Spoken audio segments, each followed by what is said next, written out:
Namaskar alignments and techniques. Basically, we are covering how to do Surya Namaskar properly. We start with step one. So, from the top of the mat, and as you begin, keep your feet together, nicely grounded, knees slightly soft, pelvis slightly rotated, shoulders nicely rolled back so as to keep the length of the spine, and palms can be towards your thighs or can be facing front. Samasthiti. This is the zero position of Surya Namaskar.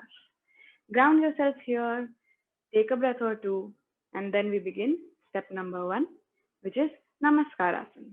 Joining your hands in Namaste in front of your chest, elbows relaxed, shoulders still open.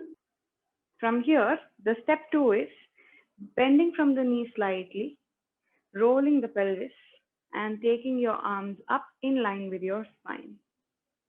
Make sure the palms are together, the knees are nicely bent, and rolling your pelvis. From here, opening the palms facing front and bending from the hip, taking your torso forward and slowly going down to step number three. Hands beside the feet. Your spine has to remain straight. It's okay if your knees are being bent. Ideally, your hands have to touch the floor and your legs have to extend fully. But ensure that you're not doing it on the cost of rounding the back. Keep the back open. From here, step four, taking the right leg back as far as you can, and from there, drop the knee down, back foot relaxed. Now, here is the position of your lunge. The foot is below the knee. From the front knee to the back knee, you're almost in a nice diagonal. And from here, the foot is nicely pressed down on the floor so as to ensure your knee is not getting any pressure. This is for the legs. For the hips, make sure the right hip is not going right and the left hip is not going front. It is still nicely adjusted, squarey hip. The torso sometimes leans forward, so make sure your chest is nicely open and your shoulders are nicely square. Step four. Now from here, step five, you try and not disturb the upper body, curling your back foot, lifting the knee off. Once you're ready, just slide the left leg back and push yourself into a plank. Now, this is a checker. If your fourth position was correct, you will directly land into a nice plank wherein your hand is right below the shoulder, your shoulder to hip is almost in parallel to the ground, and hip to foot are in a nice slant. There's a variation. You can also take your hips slightly down so as to make a full plank, shoulder to the heel. From here, keeping the hip as it is, we break the knee and take it down to the ground. Step six, Shashtang Namaskar. Keeping the hip up, it's as if you're pulling it towards this direction. You take your chest in between your hands. The lower portion of the chest reaches the floor, and then you place the forehead on the ground. Make sure your shoulders are relaxed, feet are nicely curled, and it might take a bit of time, so do it step by step. Get comfortable at each step. Step number seven, Bhujangasana. So we push into the feet, sliding our torso forward and then relaxing the feet nicely, metatarsals down.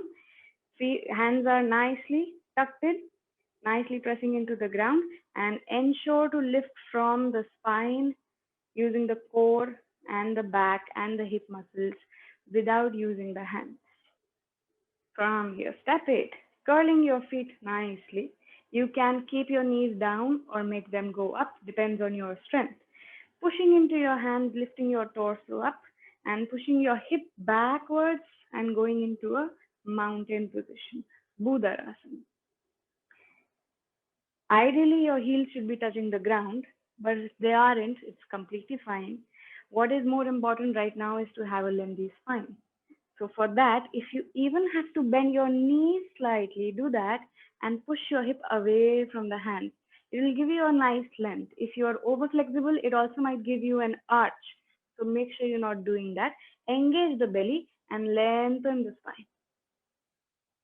Super. From here, we go into step nine. So right leg went back in the first one. The right leg only comes forward, placing the foot right in between the hands. back knee down, back foot relaxed. It's the same posture, different leg. So focus on the alignment of the hands and shoulders and hip again. Step number 10, curling your back foot, pushing into the foot, lifting your knee off. Slowly taking the left leg forward also in between the hands. Padahastasana, step number 10. Now from here, this is tricky. Make sure your feet are nicely grounded. Your knees are slightly bent so as to keep the grounding of the legs. Taking your arms forward and taking your arms in line with the torso.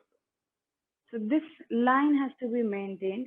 Make sure your palms are facing each other to cut through the air. From here, again keeping the feet grounded, inhaling and raising the torso up. Roll the pelvis simultaneously and go into your step 11. Knees bent, hip, shoulder and arm all in one straight line.